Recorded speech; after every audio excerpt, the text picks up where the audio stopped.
Okay, so what do you think about the advantages and disadvantages of being moderately famous? I would say it's actually great to be moderately famous because you get a lot of the perks of being properly famous, but you can also be anonymous when you want to be, which is really important. I think it's nice to also walk down a street and not be recognized. So that's lovely. I feel like when you're moderately famous, for example, you would get to travel business class. You may not get to travel first class, but it's good enough. You would get a booking at like all the hot new restaurants in town, but you may not get your meal for free, for example, like somebody who's like properly famous. So there are advantages and disadvantages to both. So as I said, you may not fly first class, you may not get your meals everywhere looked after, but you get a lot of free stuff. You get, I feel like the more famous you are, the less you have to pay for things, and it makes no sense because presumably the more famous you are, the more money you have.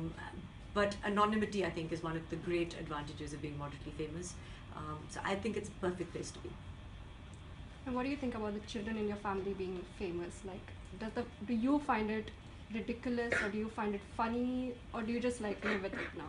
I think it's such a part. It's such a part of life. You know that when you are. I mean, because I, for example, have been a child of famous parents. So I know that like in my time, people are not so interested in me as they were in my parents. Now with the media being so pervasive, of the interest in children like Taimur, or Karan's children, or any actor's child.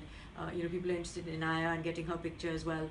The main concern is, of course, as a parent, is that you don't, when we're taking pictures of Inaya at home, we make sure the flash is off. We make sure that, when her safety comes first, her comfort comes first. So often the media is not sensitive to that. And as parents, we're hypersensitive to that. So I think that's where the concern comes from.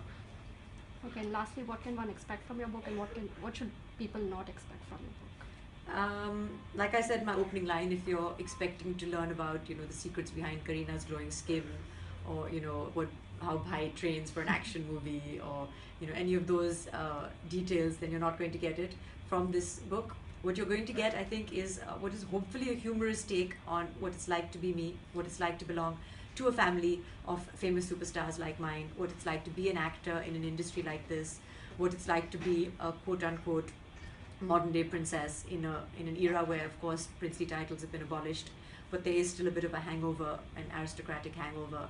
So what it's like basically to be me. Okay, thank you so much. Thank you guys.